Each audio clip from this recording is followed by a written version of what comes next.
Salut Portier, salut gang, j'espère que ça va bien. J'arrive la sac un matin. J'ai passé, j'étais en personne de bonne heure, comme aller déjeuner là, comme on peut dire. Est-ce que nous sommes des êtres libres et souverains? Est-ce que l'identité numérique menace notre liberté d'être souverain? Poser la question, c'est d'y répondre. Évidemment, si on veut en savoir plus sur le futur de l'identité numérique, euh, je vous invite à aller voir ce qui se passe en Chine avec le crédit social. Euh, c'est important de vérifier par soi-même euh, dans des autres pays euh, qu'est-ce, qu'est-ce qui a amené l'identité numérique un coup que c'est accepté. Euh, Moi, je trouve important d'en parler parce que je veux pas que mes enfants deviennent des robots biologiques contrôlés par l'identité numérique. Pour garder notre liberté de conscience, notre liberté de penser, d'aller et de venir comme on veut, c'est important euh, que notre identité numérique, notre identité, euh, que ça doit rester un choix. Moi, je suis comme pro-choix dans la vie. Je pense que c'est important euh, de pouvoir garder euh, notre identité libre et souverain. Être libre et souverain. Euh, Ce qui se passe en Chine avec l'identité numérique, puis avec les crédits sociaux, c'est que là, à un moment donné, c'est comme devenu une prison pour la conscience. Les gens ne peuvent pas penser comme qu'ils veulent et agir comme qu'ils veulent. Sont de plus en plus restreints dans leur liberté pour aller et venir comme qu'ils peuvent. Les crédits sociaux, c'est hallucinant, là. Écoute, on est à 2 pas de ça. Puis, si on ne veut pas embarquer là-dedans, ben, je pense qu'il va falloir faire des gestes en conséquence. Euh, Évidemment, si on ne veut pas devenir soi-même des robots biologiques contrôlés par la machine, euh, il faut revendiquer notre liberté et notre souveraineté. Euh, il y a des lettres qu'on peut envoyer à la SAC. Je pense que c'est important de le faire. Moi, je ne fais pas confiance à la SAC pour, euh, comment je pourrais dire, pour... Allô, toi, ça va? Je l'ai passé à la télé un matin. Ça, c'est Dodoune. Salut, Dodoune. Bon, ouais, c'est ça. Écoute, moi, je ne fais pas confiance à la SAC pour gérer mon identité. Donc, je ne veux pas donner mon numéro d'assurance sociale, puis euh, mon numéro de carte d'assurance maladie. Je ne fais pas confiance à la SAC euh, pour gérer mon identité. Non, pas du tout. Puis c'est difficile de faire confiance présentement à un gouvernement aussi.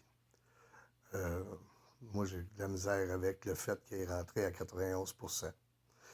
Je pense qu'au bout de la ligne, on s'est fait frauder. Puis que le système électoral, c'est de la merde. C'est mon opinion. Peut-être être censuré pour ça, peu importe, je m'en fous. J'ai encore la liberté d'expression, ma liberté de penser. Mais c'est ça le problème avec l'identité numérique. C'est que on s'est rendu compte depuis les dernières années, depuis la COVID, que si on ne pense pas comme le gouvernement, ben on est traité de complotiste, outils, puis tout ça. Mais en Chine, si tu ne penses pas contre le gouvernement, puis tu as des crédits sociaux, tu es dans la zone rouge. Il y a comme la zone verte, jaune, puis rouge. Puis, mettons, tu traverses la rue, une lumière rouge à pied, là, tu vas perdre de crédit. Tu dépenses trop de gaz dans une semaine, ben, tu perds des crédits. Tu as des crédits pour le gaz. T'sais, avec le temps, c'est ça qui va arriver. Tu as des crédits pour le gaz, des crédits pour si tu es écologique, des crédits si tu es un bon citoyen. Mais si tu ne penses pas comme gouvernement, tu es catégorisé comme quelqu'un qui n'est pas un bon citoyen, tu perds des crédits, tu perds des crédits. Puis finalement, quand tu te retrouves dans la zone rouge, ben là, tu as un cours de réhabilitation à l'État. Un cours de brainwash pour rentrer aïe, aïe, aïe, dans la sec du gouvernement.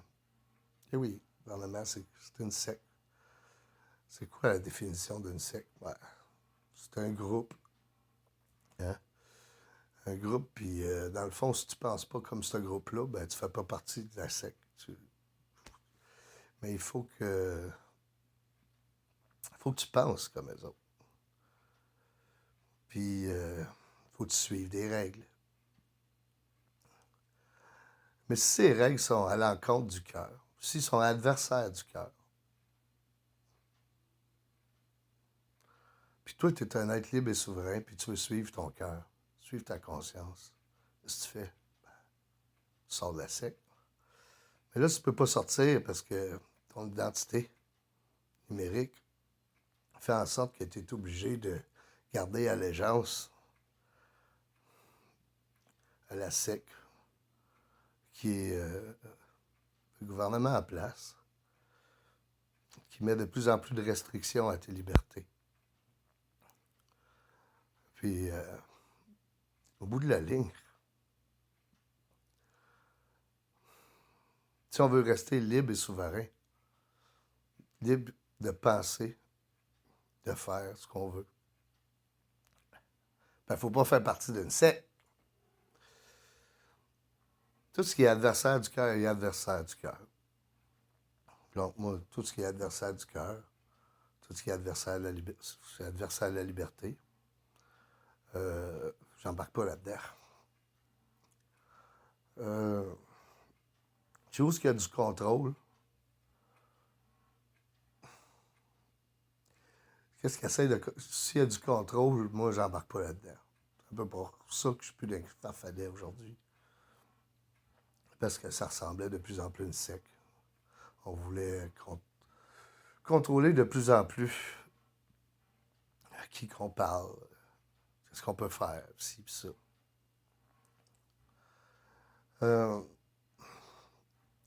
Je le dis depuis 2 ans, depuis le début de la pandémie, depuis que je fais des vidéos. Nous sommes en guerre pour le contrôle de la conscience. Ce qu'on veut contrôler, c'est le mouvement de la conscience. Qu'est-ce que le mouvement de la conscience? C'est notre pensée. Notre pensée, c'est un mouvement perpétuel, créateur d'énergie. La pensée est autant le mouvement créateur que l'énergie elle-même. Celui qui contrôle le mouvement de la conscience contrôle la matrice. Évidemment,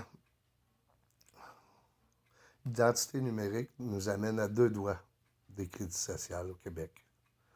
C'est important de garder notre liberté de conscience, le mouvement de notre liberté de conscience.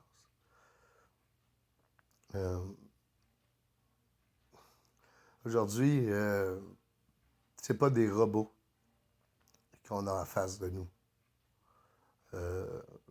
Encore. Par contre, les personnes qui travaillent à la SAC,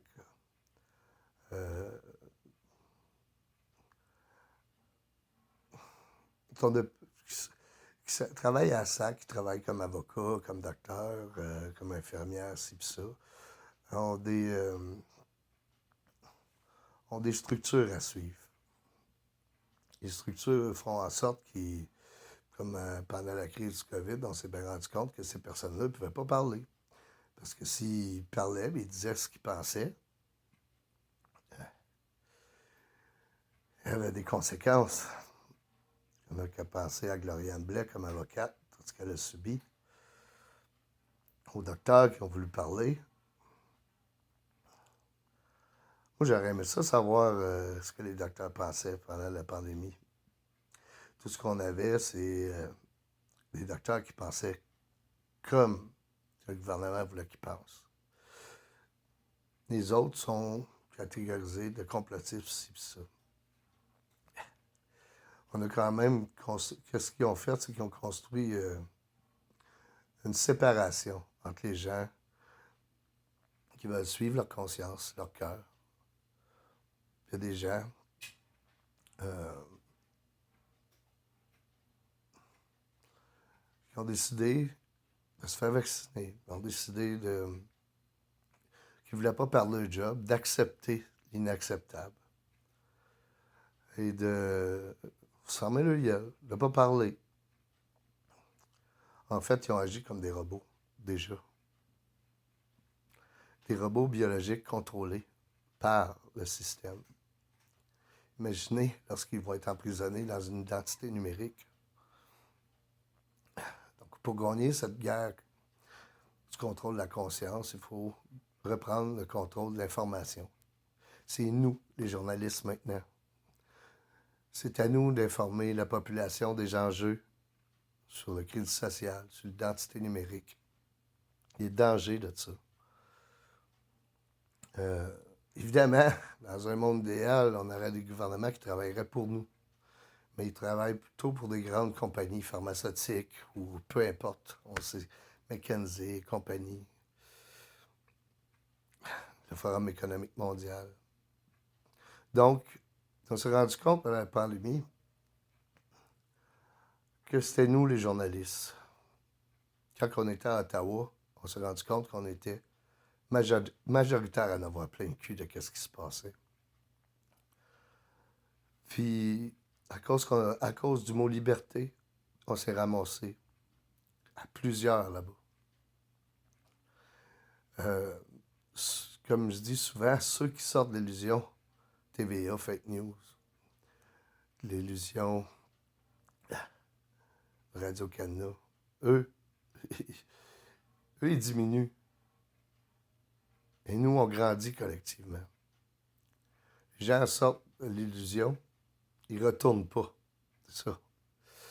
Donc, eux, ils diminuent, puis nous, on grandit collectivement. Mais je pense qu'on est rendu assez grand. On comprend que l'enjeu de l'identité numérique, c'est important. Donc, j'invite les gens à rester libres et souverains. À faire en sorte que leur identité reste comment je pourrais dire, privée. C'est important. Moi, je fais pas confiance à la SAC pour gérer mon identité. Je veux pas que la SAC ait accès à mon assurance, mon numéro d'assurance sociale et ma carte d'assurance maladie. Donc, j'irai pas donner mon identité à cet organisme-là. Et c'est important. Je voulais en parler un matin de l'identité numérique. Je vais revenir avec ça. Est-ce que l'identité numérique menace notre souveraineté, notre liberté d'être? Je crois que poser la question, c'est d'y répondre. Puis je pense que c'est nous, les journalistes, maintenant. Donc, devons informer la population.